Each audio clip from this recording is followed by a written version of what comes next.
నమస్తే STV news కి స్వాగతం. నా పేరు పద్మజ. ముందుగా హెడ్లైన్స్. పాస్బుక్ మంజూరులు, రెవెన్యూ అధికారుల నిర్లక్ష్యంపై ఆగ్రహం వ్యక్తం చేసిన అన్నదాత తనకు న్యాయం చేయకపోతే ఆత్మహత్య చేసుకుంటానని బెదిరింపు.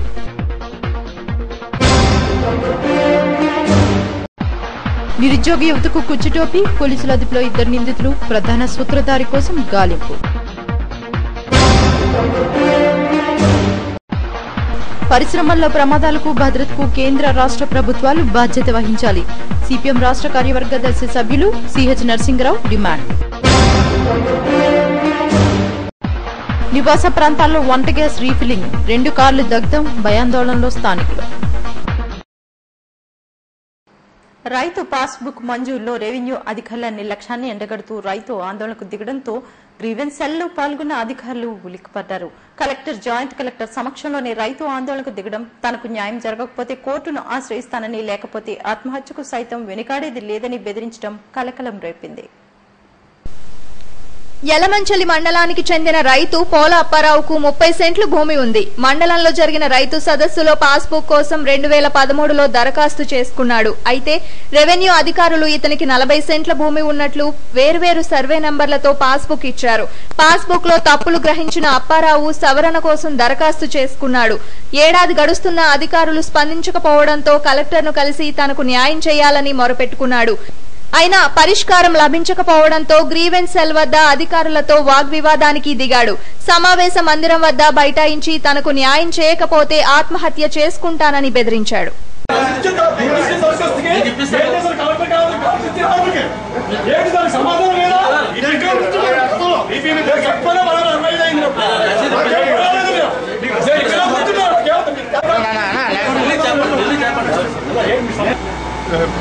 సార్, రైతు సంస్థలో నా పాస్పుస్తకం సవరణ చేయమని ఇచ్చి ఉన్నారు. అందులో నాకున్నది పాస్పుస్తకం 40 సెంట్లు ఇచ్చారు, నాకున్నది 30 సెంట్లే. దీని తర్వాత నెక్స్ట్ జనవరి 6వ తారీఖుని 2014లో కలెక్టర్ గారికి దరఖాస్తు చేయడం జరిగింది ప్రజావాణిలో. దానికి కూడా ఇంతవరకు కూడా వాళ్ళు ఎంఆర్ఓ ఆఫీస్లో, యలమంచిలి ఎంఆర్ఓ ఆఫీస్లో ఎటువంటి యాక్షన్ కూడా తీసుకోపోయి వేళ మళ్ళీ కలెక్టర్ గారి దగ్గరికి వచ్చి కలెక్టర్ గారి ద్వారా ఇచ్చేసి న్యాయస్థానానికి వెళ్ళిపోదామని నేను అన్ని తయారు చేసుకొని వచ్చాను. లేకపోతే లాస్ట్ మినిట్లో కూడా నేను చనిపోవడం మీద సిద్ధంగా ఉంటానని వచ్చి ఉన్నాను. ఇదిలా ఉండగా కలెక్టరేట్ లో నిర్వహించిన గ్రీవెన్స్ సెల్ కు ప్రజలు పోటెత్తారు. జిల్లా నలుమూలల నుంచి వచ్చిన ఆర్జీదారులు తమ సమస్యల పరిష్కారం కోసం అధికారులకు దరఖాస్తులు సమర్పించుకున్నారు. జిల్లా collector Salman Arogyaraj, joint collector Praveen Kumar, వివిధ శాఖల అధికారులు కార్యక్రమంలో పాల్గొన్నారు.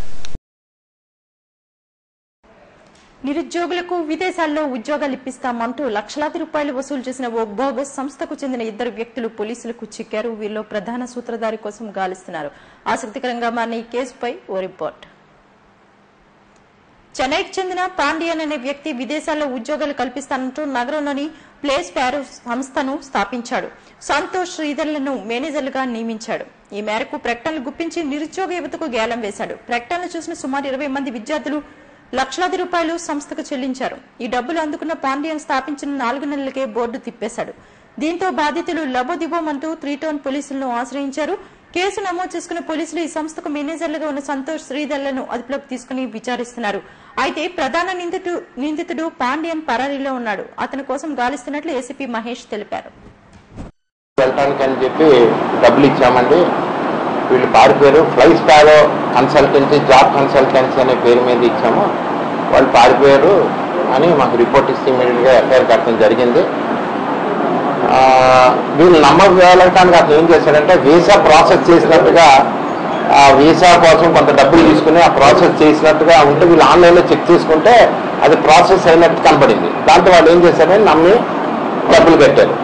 ఒక్కొక్కరు 1,50,000, 1,30,000 అలాగా. ఎక్కువ ఆస్ట్రేలియాకి ఎక్కువ మంది ఉన్నారు, అలాగే సింగపూర్ కూడా ఉన్నారన్నమాట. ఇప్పటికి ఒక 7 మంది ఐడెంటిఫై చేశాం. ఈ అకౌంట్ కూడా నెంబర్ ఫేక్ నేమ్ మీద ఉంది. రెండోది ఏంటంటే ఈ సంతోషును ఈ శ్రీధర్ అనేవాళ్ళు మెయిన్ మేనేజర్స్ ఇక్కడ. వీళ్ళు మెయిన్ పాండ్యన్ అనే ఆయన చెన్నైలో ఉన్నాడని చెప్తున్నారు. బట్ అతను ఎప్పుడు వచ్చిన దాఖలాలు లేవు, ఏమీ లేవు. మరి వీళ్ళు అసలు కనీసం మార్చిలో పెట్టారు. మార్చి, ఏప్రిల్, మే, జూన్ 3 నెలల్లో చక్కగా డబ్బులు తీసుకున్నారు, వెళ్ళిపోయారు. మరి విశాఖపట్నంలో ఈ విధంగా ఎన్నో మోసాలు అవుతున్నాయి. ఈ డూప్లికేట్ ఫైనాన్స్ కనీసం ఇలా వచ్చినప్పుడు వీళ్ళు డబ్బు ఈ 4-5 రోజుల క్రితమే డబ్బు కట్టారు. ఎక్కువ కొంత ఇదయ్యాక కట్టిన తర్వాత వీడు చక్కగా బోర్డు తెప్పించాడు. వాడి ఫోటో కూడా లేదు, ఐడెంటిటీ. ఆ పేరులోనే ఫ్లై స్పారో అని ఉంది, ఎగిరిపోయే చిలక, ఎగిరిపోయి పిచ్చుకాని. దాన్ని బట్టి కూడా వీడు ఎస్కేపింగ్ అనేది కూడా జస్ట్ వాడు ఒక మెసేజ్ కూడా కమ్యూనికేట్ చేశాడు, ఇది మేము ఎప్పుడో ఎత్తేస్తామని. మా అబ్బాయి ఆస్ట్రేలియాకి వెళ్తానంటే ఫ్లై స్క్వేర్ అని చెప్పేసి డాక్యుమెంటరీ ఉంది సార్, ఆ కాంప్లెక్స్ ఎదురుగుండా ఆ ఆఫీసులో పంపిస్తానని చెప్పంటే 7,500 కట్టి మెడికల్కి చెన్నై పంపించాను సార్. చెన్నై మెడికల్ ఇచ్చిన తర్వాత వీసా పంపిస్తామని చెప్పి వీసాను పాస్పోర్ట్ ఇచ్చిన తర్వాత 1,60,000 క్యాష్ కట్టమన్నాడు. నేను నా అకౌంట్ నుంచి బ్యాంక్ నుంచి ట్రాన్స్ఫర్ చేశాను సార్. ఆ పాండ్యన్ అనే అతనికి తంజావూరు ఐఎన్జీ వైశ్య బ్యాంక్ అతని అకౌంట్ ట్రాన్స్ఫర్ చేశాను 1,60,000. తర్వాత మళ్ళీ వచ్చి వెతికితే వీళ్ళు బుధవారం పారిపోయారని తెలిసింది. వంట గ్యాస్ను అక్రమంగా కార్లలోకి రీఫిల్లింగ్ చేస్తుండగా గ్యాస్ లీకే ఒక్కసారిగా మంటలు వ్యాపించాయి. ఈ సంఘటనలో 2 కార్లు దగ్ధమయ్యాయి. నివాస ప్రాంతంలో ఇటువంటి ఘటనలు చోటు చేసుకోవడంతో ఆ ప్రాంత వాసులు భయాందోళనకు గురయ్యారు. అక్కైపాలెం జాతీయ రహదారి పక్కన నిత్యం జనం రద్దీగా ఉన్న ప్రాంతంలో వంట గ్యాస్ ను కార్లలోకి అక్రమంగా రీఫిల్లింగ్ చేస్తున్నారు. ఈ రీఫిల్లింగ్ బెడిసికొట్టడంతో ఒక్కసారిగా మంటలు చెలరేగాయి. అంతేకాకుండా రీఫిల్లింగ్ చేసిన 2 కార్లు అగ్నికి ఆహుతయ్యాయి. పెద్దగా వ్యాపించి గ్యాస్ అంటుకోవడంతో సమీప ప్రాంత వాసులు భయాందోళనతో పరుగులు తీశారు. వాస్తవంగా ఇటువంటి కార్యక్రమాలు జనావాసాలు లేని ప్రాంతాల్లో అనుమతి పొందిన వారు మాత్రమే రీఫిల్లింగ్ చేయాలి. అయితే ఎక్కడికక్కడే ఇటువంటి అనధికార రీఫిల్లింగ్ సెంటర్లు ఉన్నా అధికారులు పట్టించుకున్న పాపాన పోలేదు. ఫలితంగా ఇటువంటి ప్రమాదాలు చోటు చేసుకుంటున్నాయి. ఇటువంటి సంఘటనలు పునరావృతం కాకుండా చర్యలు తీసుకోవాలని ప్రజలు కోరుతున్నారు.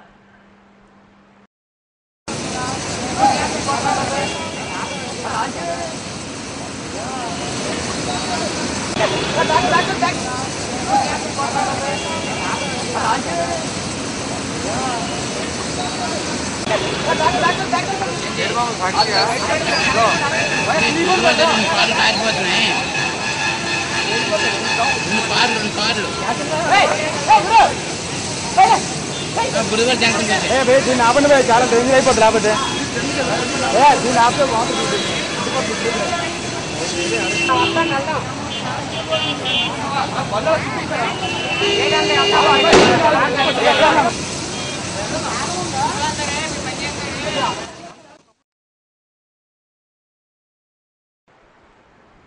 గ్యాస్ రసాయనాల ప్రమాదాలకు భద్రతకు కేంద్ర రాష్ట్ర ప్రభుత్వాలు బాధ్యత వహించాలని సిపిఎం డిమాండ్ చేసింది.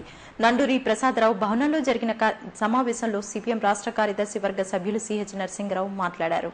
తూర్పుగోదావరి జిల్లా నగరంలోనూ అంతకుముందు విశాఖ హెచ్పీసీఎల్లోనూ జరిగిన ప్రధాన ఘటనలను గుర్తు చేశారు. నగరం ఘటనలో 20 మంది కాలి బూడిదయ్యారని, హెచ్పీసీఎల్ ఘటనలో 28 మంది మంటలకు ఆహుతయ్యారని తెలిపారు. భద్రతా ప్రమాణాలు పాటించకపోవడం వల్లే ఈ తరహా ఘటనలు జరుగుతున్నాయన్నారు. బాధితుల కుటుంబాలకు నష్టపరిహారం చెల్లించాలని, చమురు గ్యాస్ సంస్థల్లో అంతర్జాతీయ భద్రతా ప్రమాణాలు పాటించాలని డిమాండ్ చేశారు. సిపిఎం నాయకులు ఎం జగ్గునాయుడు, ఎం సూర్యనారాయణ సమావేశంలో పాల్గొన్నారు.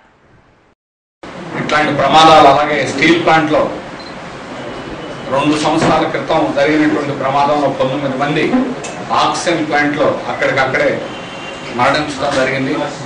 తరచు ప్రమాదాలు జరుగుతున్నా కేంద్ర రాష్ట్ర ప్రభుత్వాలు భద్రతా చర్యలు తీసుకోవడంలో పూర్తి వైఫల్యం చెందాయని సిపిఎం పార్టీ భావిస్తా ఉంది. 97లో జరిగింది, 2004 దాకా ఆనాడు చంద్రబాబు నాయుడు గారు ఉన్నారు. ఆనాడు ఒక్కసారి కూడా మళ్ళా తర్వాత హిందుస్థాన్ పెట్రోలియంలో జరిగిన ప్రమాదం మీద ఏమి చర్యలు తీసుకున్నారు అనేటువంటిది ఇప్పటికీ లేదు. మేము 2013లో దీని మీద పెద్ద ఎత్తున ఆందోళన చేసి అవుట్ సోర్సింగ్ అనేది చేయకూడదు, నాణ్యత ప్రమాణాలు పాటించడంలో నాణ్యతల్ని లోపం జరగడం, అలాగే అనుభవం లేనటువంటి కార్మికులను వినియోగించి అవుట్ సోర్స్ చేయడం వల్ల ప్రమాదం జరుగుతుందని సుప్రీంకోర్టు మాజీ న్యాయమూర్తి ఆ దర్యాప్తు సంఘం తరపునిచ్చినటువంటి నివేదిక మీద స్పష్టంగా చెప్పడం జరిగింది. అయినా మొన్న జరిగినటువంటి ప్రమాదంలో కూడా అదే కొనసాగడం అనేటువంటిది మనం చూస్తున్నాం.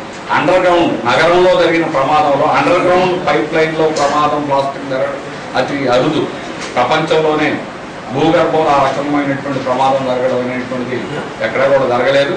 దానికి ప్రధానమైన కారణం తనిఖీ లేకపోవడం. ఇన్బిల్ట్ సేఫ్టీ మెకానిజం అనేది ఈరోజు ప్రపంచంలో ఈ గ్యాస్ సంబంధించిన అన్ని చోట్ల కూడా ఉంది. గ్యాస్ ట్యాంక్ ఆటోమేటిక్గా స్ప్రింక్లింగ్ అవుతుంది, ఆటోమేటిక్ దీనికి సెన్సార్స్ ఉంటాయి. జగన్నాథ రథచక్రాలు కదిలాయి. గోవింద నామస్మరణ, జై జై ధ్వానాలు, వేద పారాయణం, గీతా పారాయణం నడుమ అత్యంత వైభవంగా స్వామి తొలి రథయాత్ర పుర వీధుల్లో సాగింది. కన్నుల పండుగగా జరిగిన జగన్నాథుడి రథోత్సవంపై ఓ రిపోర్ట్. టౌన్ కొత్త రోడ్డులోని జగన్నాథ స్వామి ఆలయం వద్ద జరిగిన రథయాత్రలో పెద్ద సంఖ్యలో భక్తులు పాల్గొన్నారు. తెల్లవారుజాము నుంచే ఇక్కడ రథాన్ని వివిధ పుష్పాలతో అందంగా అలంకరించారు. జగన్నాథ, సుభద్ర, బలభద్ర స్వామివార్ల విగ్రహాలను భక్తుల దర్శనార్థం రథంపై ఉంచారు. ఎమ్మెల్యేలు వాసుపల్లి గణేష్ కుమార్, పి విష్ణుకుమార్ రాజు చేతుల మీదుగా రథోత్సవం ప్రారంభమైంది.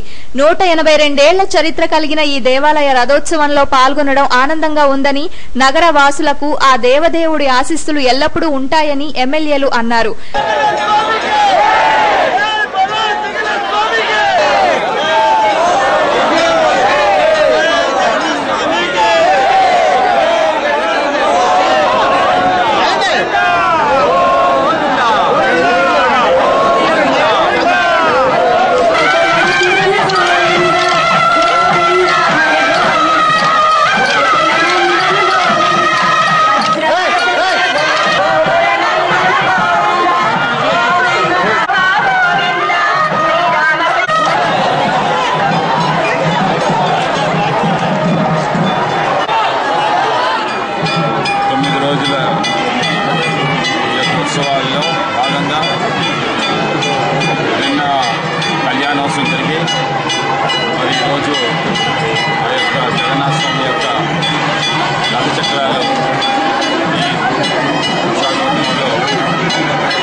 ఏదైతే ఈ యొక్క ఉత్సవంలో పాల్గొంటున్నారో వాళ్ళందరికీ కూడా ఆ యొక్క జగన్నాథుని యొక్క ఆశీస్సులతో ముఖ్యంగా విశాఖపట్నం నుంచి అభివృద్ధి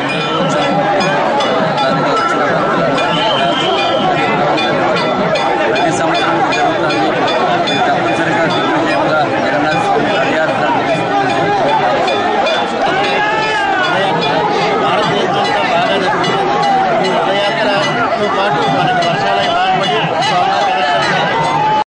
శ్రీ కనక మహాలక్ష్మి దేవస్థానం ఈవో డి భ్రమరాంబ, సీఎంఆర్ అధినేత మా ఊరి వెంకటరమణ తదితరులు కార్యక్రమంలో పాల్గొన్నారు. తొలి రోజున స్వామివారు మత్స్యావతారంలో భక్తులకు దర్శనమిచ్చారు. పర్యావరణ పరిరక్షణ ఆవశ్యకతపై అవగాహన కల్పిస్తూ ఏయూలోని డాక్టర్ వైవీఎస్ మూర్తి ఆడిటోరియంలో 2 రోజుల అంతర్జాతీయ సదస్సు ప్రారంభమైంది.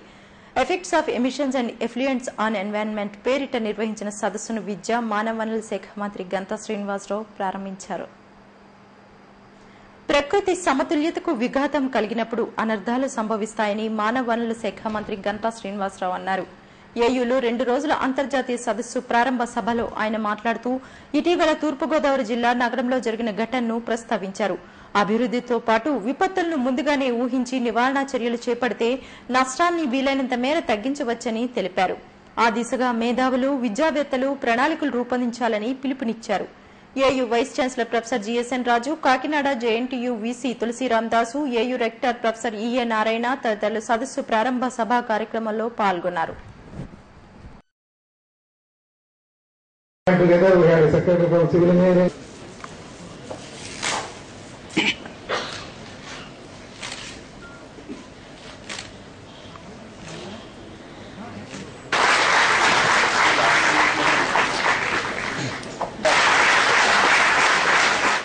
అంతకుముందు జస్ట్ 2 days బ్యాక్ ఇప్పుడు విశాఖపట్నం స్టీల్ ప్లాంట్ ఒక ప్రమాదం, అంతకుముందు హెచ్పిసిఎల్, లేకపోతే నిన్న మెగాస్ బిల్డింగ్ కొలాప్స్ ఎక్కడ మనకు చనిపోతున్న ఇన్సిడెంట్స్, ఇవన్నీ చూస్తున్న వీటిలో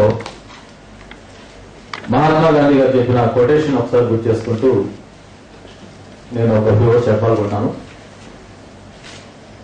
nature has enough for every once need but not for greed అన్న మహాత్మా గాంధీ గారి మాటలో ఒకసారి ప్రమాదం చేసుకుంటే మనకి ఇన్ని అనర్థాలు కానీ లేకపోతే ఇన్ని ప్రమాదాలు కానీ ఇన్ని క్రైసిస్ వచ్చాయి కానీ responsible for a number of adverse environmental effects such as photochemical, smoke, acid rain in the forests, reduced atmospheric visibility, emissions of greenhouse gases from combustion of fossil fuels are associated with the global warming of Earth's climate.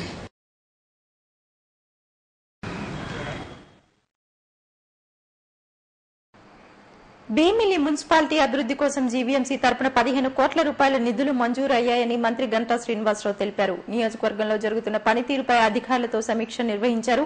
అనంతరం ఆయన మాట్లాడుతూ భీమిలి ప్రస్తుతం GVMC పరిధిలో ఉండటంతో అభివృద్ధికి నిధులు అందజేస్తోందన్నారు. అంతకుముందు మధురవాడ శిల్పారామాన్ని సందర్శించారు.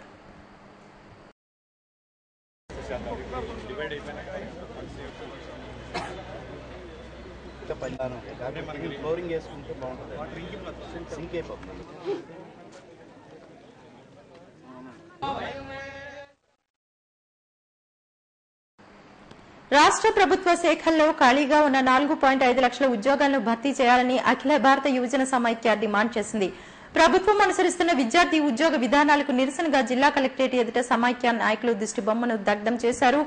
ఎన్నికల మేనిఫెస్టోలో యువత విద్యార్థులకు పెద్దపీట వేస్తామన్న చంద్రబాబు తన హామీని నిలబెట్టుకోవాలని సమైక్య రాష్ట్ర ఉపాధ్యక్షులు ఎం శ్రీనివాస్ డిమాండ్ చేశారు. ఎస్సీ ఎస్టీ బ్యాక్లాగ్ పోస్టులతో పాటు ఎస్జీటీ పీఈటీ టీచర్ పోస్టులను వెంటనే భర్తీ చేయాలని కోరారు. విశాఖలో సెంట్రల్ యూనివర్సిటీతో పాటు ఐఐఎం, ట్రిపుల్ వంటి ప్రతిష్టాత్మక విద్యాసంస్థల ఏర్పాటుకు సత్వర చర్యలు తీసుకోవాలన్నారు. సమైక్య రాష్ట్ర సహాయ కార్యదర్శి పి చంద్రశేఖర్, సభ్యులు సత్యనారాయణ, సత్యబాబు తదితరులు ఆందోళనలో పాల్గొన్నారు.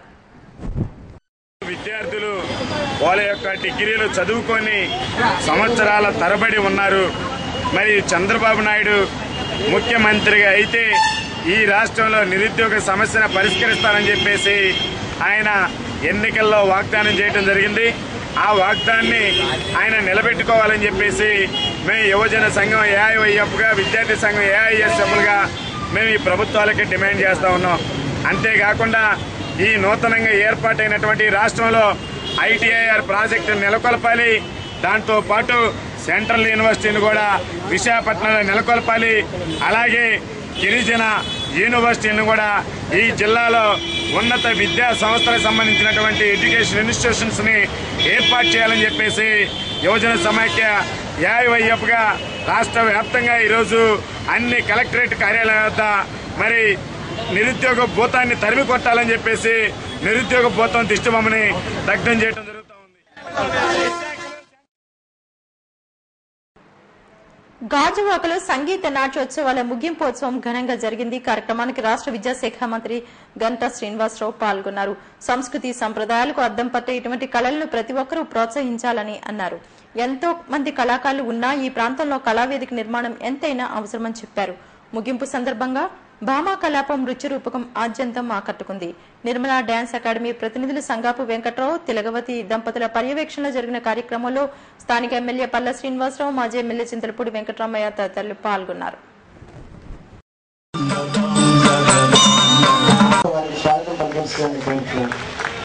నిజంగా ఆకాశాన్ని మిన్నంటాలి.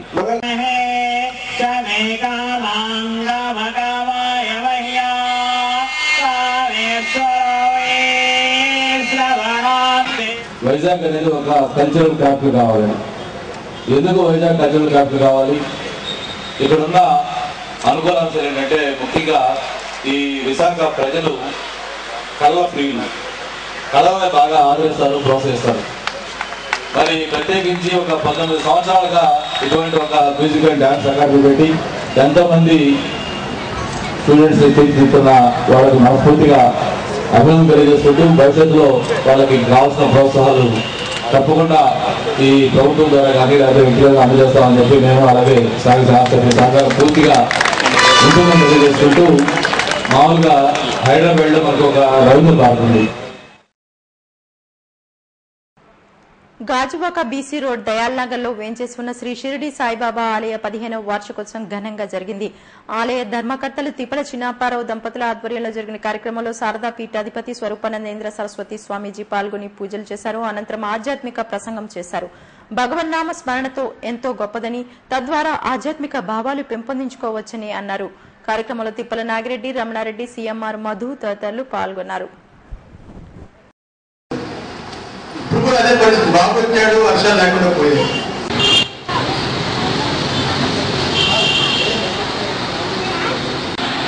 పరిస్థితి అంటే నేను అంటుంది ఏంటంటే ప్రతి కుటుంబానికి, సమాజానికి, పిల్లలకి, పెద్దలకి, ప్రభుత్వానికి, ప్రభుత్వాన్ని యంత్రాంగానికి అందరికీ గురువు యొక్క ఆశీస్సులు ఉండాలి.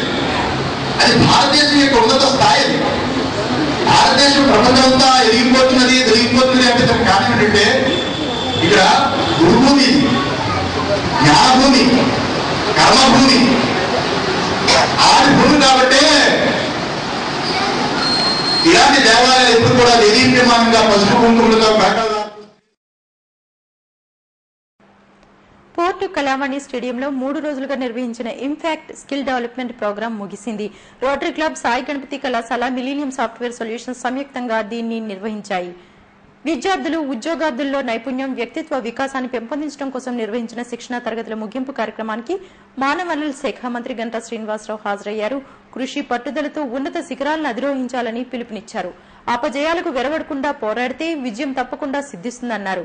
ప్రముఖ రచయిత Yandamuri Veerendranath, port trust deputy chairman Satyakumar, millennium software solutions అధినేత జి శ్రీధర్ రెడ్డి తదితరులు కార్యక్రమంలో పాల్గొన్నారు. వాళ్ళ యొక్క పర్సనాలిటీ డెవలప్మెంట్ కోసం ఈ ప్రోగ్రాం ఆర్గనైజ్ చేసి మీ అందరినీ కూడా 3 రోజులుగా ఎంతగానో హైలైట్ చేసి మీ అందరినీ కూడా కలుసుకునే అవకాశం కల్పించిన ఈ ఆర్గనైజర్స్ సాయి గణపతి ఇంజనీరింగ్ కళాశాల, అలాగే మినరల్ స్కూల్, ప్రత్యేకించి సోదరుడు మిలీనియం సాఫ్ట్వేర్ సోదరుడు నిర్వాహకులు అందరూ కూడా మనస్ఫూర్తిగా అభినందనలు దినాలు చేసుకుంటా ఉన్నాను. మామూలుగా నేను గతంలో 2-3 సార్లు ఈ ఇంపాక్ట్ ప్రోగ్రాం గురించి హైదరాబాద్ ఆర్గనైజ్ చేసినప్పుడు. ఇప్పుడు రిలయన్స్ ఫౌండేషన్ వారి వాతావరణ సూచన. జూన్ 30 గాలి వేగం ఉదయం 33 నుండి 35 కిలోమీటర్లు, సాయంత్రం రాత్రి 27 నుండి 30 కిలోమీటర్లు ఉండవచ్చును. గాలి దిశ ఉదయం, సాయంత్రం, రాత్రి ఈశాన్య దిశగా ఉండవచ్చును. అలల ఎత్తు ఉదయం, సాయంత్రం, రాత్రి 5 నుండి 6 అడుగులు ఉండవచ్చును. ఆకాశం ఉదయం చిరుజల్లులు పడే అవకాశం ఉంది. సాయంత్రం, రాత్రి మేఘావృతమై ఉండవచ్చును. మత్స్యకారులకు ఇన్కాయిస్ మరియు రిలయన్స్ ఫౌండేషన్ వారి సమాచారం. రాగల 48 గంటలలో తీర ప్రాంతంలో అలల ఎత్తు అధికంగా ఉండే అవకాశం ఉంది. కావున మత్స్యకారులు జాగ్రత్త వహించవలసిందిగా కోరడమైనది.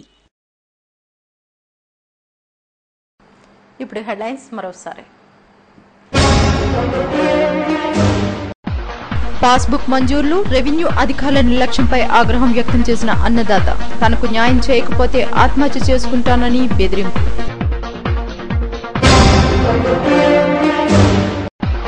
నిరుద్యోగ యువతకు కుచ్చుటోపి, పోలీసుల అదుపులో 2 నిందితులు, ప్రధాన సూత్రధారి కోసం గాలింపు.